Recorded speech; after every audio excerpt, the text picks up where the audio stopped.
And அவங்களோட past.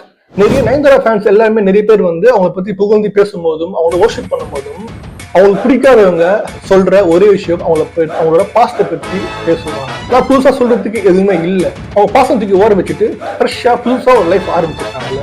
ஒன்றும் இல்லை, ஒரு சின்ன விஷயம் நான் சொல்றேன். ஒரு பெரிய ஹீரோ ஒருத்தர் இருக்காரு.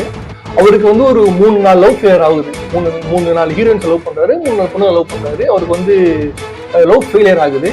லவ் ஃபெயிலியர் ஆகிட்ட பிறகு அவர் வந்து லவ் எல்லாம் தேவையில்லை, லவ் எல்லாம் வேஸ்ட், லவ் எல்லாம் தேவையில்லை, நான் சிங்கிளாவே வந்து அவர் இருக்காரு அப்படின்னு வச்சுக்கோங்களேன். அவங்க ஃபேன்ஸ் எல்லாம் வந்து ஒரு தலைவனா கொண்டாடுறாங்க. என் தலைவன் பாத்தியா லவ் ஃபெயிலியர் எப்படி இருக்கான், தலைவன் பாத்தியா 3 பேர் லவ் பண்ணாலுமே பொண்ணுங்க எல்லாம் தப்பு, என் தலைவன் கெத்தா இருக்கான் பாத்தியா. அந்த ஹீரோக்கு வந்து அவங்க சப்போர்ட் பண்றாங்க. இதுவே ஒரு பெண்ணுக்கு லவ் ஃபெயிலியர் ஆகி அவங்க நல்ல ஒரு பார்ட்னர் கழிச்சு அவங்க மூவ் ஆன் பண்ணி போயிட்டா அந்த பெண்ணுக்கு ஒரு ஹேஷ்டேக் ஒன்று கொடுக்குறாங்கல்ல, வேற மாதிரி பேசுறானுங்கல்ல.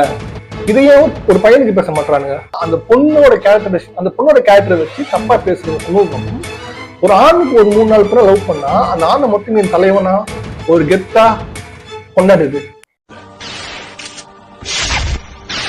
ஏன்னா அவன் ஆம்பளை மாமா.